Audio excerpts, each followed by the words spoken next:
ಸೋರೆಕಾಯಿಂದ ಮಾಡಿರೋಂಥ ಇನ್ಸ್ಟೆಂಟ್ ಇಡ್ಲಿ ತುಂಬಾ ಟೇಸ್ಟಿಯಾಗಿರುತ್ತೆ, ತುಂಬಾ ಈಸಿಯಾಗಿ ಮಾಡ್ಕೊಂಬಿಡ್ಬೋದು.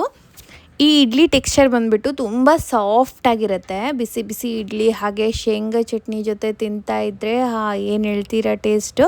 ಯಾವ ಥರ ಮಾಡಿದ್ದೀನಿ ಎಕ್ಸ್ಪ್ಲೇನ್ ಮಾಡ್ತೀನಿ. ಫಸ್ಟ್ ಅಕೌಂಟ್ನ ಫಾಲೋ ಮಾಡ್ಕೊಂಬಿಡಿ, ಯಾಕಂದರೆ ನಾನು ಬೇಜಾನ್ ರೆಸಿಪಿ ಶೇರ್ ಮಾಡ್ತಾ ಇರ್ತೀನಿ, ನೀವು ಟ್ರೈ ಮಾಡ್ತಾ ಇರ್ಬೋದು.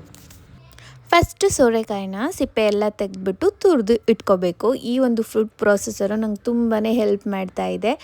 ಇದು ಪ್ರೀತಿ ಜೋಡಿಯೋಕ್ಕೇನೋ ಇದೆ, ನಿಮ್ಗೆ ಲಿಂಕ್ ಬೇಕಂದರೆ ಕಮೆಂಟ್ ಮಾಡಿ, ನಿಮ್ಮ ಇನ್ಬಾಕ್ಸ್ಗೆ ಲಿಂಕ್ ಬರುತ್ತೆ.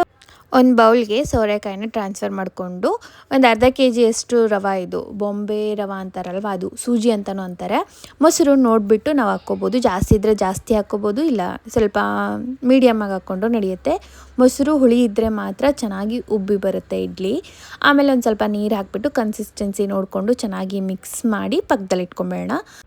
ಆಮೇಲೆ ಒಂದು ಸೌಟಿಗೆ ಒಂದು ಸ್ವಲ್ಪ ಎಣ್ಣೆ ಹಾಕ್ಬಿಟ್ಟು ಸಾಸಿವೆ, ಜೀರಿಗೆ, ಕಡಲೆಬೇಳೆ, ಉದ್ದಿನಬೇಳೆ, ಕರಿಬೇವು, ಇಂಗು ಇದೆಲ್ಲ ಚಿಟಪಟ ಅಂದಮೇಲೆ ಇದಕ್ಕೆ ಸಣ್ಣದಾಗಿ ಕಟ್ ಮಾಡ್ಕೊಂಡಿರೋ ಹಸಿಮೆಣ್ಸಿನ್ಕಾಯಿ ಹಾಕಿ ಫ್ರೈ ಮಾಡ್ಕೋಬೇಕು. ಇದು ಚೆನ್ನಾಗಿ ಫ್ರೈ ಆದಮೇಲೆ ಇದಕ್ಕೆ ಒಂದು ಸ್ವಲ್ಪ ಅರಿಶಿನ ಹಾಕ್ತಾಯಿದ್ದೀನಿ ಲಾಸ್ಟಲ್ಲಿ. ಇದು ನೀಟಾಗಿ ಫ್ರೈ ಆದ್ರೇ ಟೇಸ್ಟ್ ಚೆನ್ನಾಗಿರುತ್ತೆ, ಅಲ್ಲಿ ಇಡ್ಲಿಯಲ್ಲಿ ಅಲ್ಲಲ್ಲಿ ತಗಲ್ದಾಗ ಕ್ರಿಸ್ಪಿಯಾಗಿ ಚೆನ್ನಾಗಿರುತ್ತೆ. ಆಮೇಲೆ ಇದನ್ನು ಬ್ಯಾಟರ್ಗೆ ಟ್ರಾನ್ಸ್ಫರ್ ಮಾಡಿಕೊಂಡು ಮಿಕ್ಸ್ ಮಾಡಬೇಕು. ನೋಡಿ ಗಟ್ಟಿಗಾಗಿದೆ ಅಲ್ವಾ ಬ್ಯಾಟ್ರು, ಒಂದು ಸ್ವಲ್ಪ ನೀರು ಆ್ಯಡ್ ಮಾಡ್ಕೋಬೇಕು. ಇದಕ್ಕೆ ರುಚಿಗೆ ತಕ್ಕಷ್ಟು ಉಪ್ಪು, ಒಂದು ಸ್ವಲ್ಪ ಅಡುಗೆ ಸೋಡಾ ಆ್ಯಡ್ ಮಾಡ್ತಾಯಿದ್ದೀನಿ. ಇಡ್ಲಿ ಬ್ಯಾಟರ್ ಅಂತೂ ರೆಡಿಯಾಗಿರುತ್ತೆ. ಆಮೇಲೆ ಇದಕ್ಕೆ ಚಟ್ನಿ ಬೇಕಲ್ವ, ಅದನ್ನು ರೆಸಿಪಿ ಶೇರ್ ಮಾಡ್ತಾ ಇದ್ದೀನಿ.